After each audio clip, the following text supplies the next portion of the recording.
কৃষি মানে আমাদের ফসল মোটামুটি ভালোই হয়, কিন্তু আমরা বৃষ্টিপাত হইলে আমরা এই আবহাওয়াটা মানে কিছু সমস্যা দেখা দেয়। সমস্যার লাগে আমরা মনে করো একের জায়গাতে আমরা হয়তো বৃষ্টিপাত হলে সংখ্যায় গাড়ি এই গাড়ি আমরা মনে করো 5টা কামলা আমার 10টা কামলা লাগে এই মুঠ গুলা বইয়া উঠাইতো। আর মেশিনে যদি কাটে তাহলে তো আমরা মানে অনেক কম লাগে, অনেক কম খরচে আমরা মানে একের জমি উঠাইতে পারি। এই হিসাবে আর কামলার বেতনের বর্তমানে দানের রেট কম। আমরা মানে এইটাই আমরা কৃষি হলের এইটাই এখন আমরা চিন্তা ভাবনা এইটাই মাথার মাঝে খেলতেছে।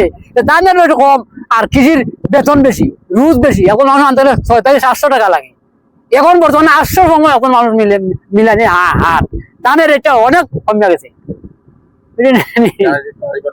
জি হয়, জি হয়, জি হয়। ধানের রেট যদি আপনার ওই যে আগে ছিল বা 1 বছর আগে ছিল বা 6 মাস আগে ছিল যে হারে, যেমন 1200, 1400, 1500 এইরকম তাহলে আমাদের কৃষির দাম বাড়ে। আর ওই যে বীজগুলো আমরা লইয়া আনছি অনেক রেটে বীজ 300, 370, 300, 400 পর্যন্ত কেজি বীজের গেছে।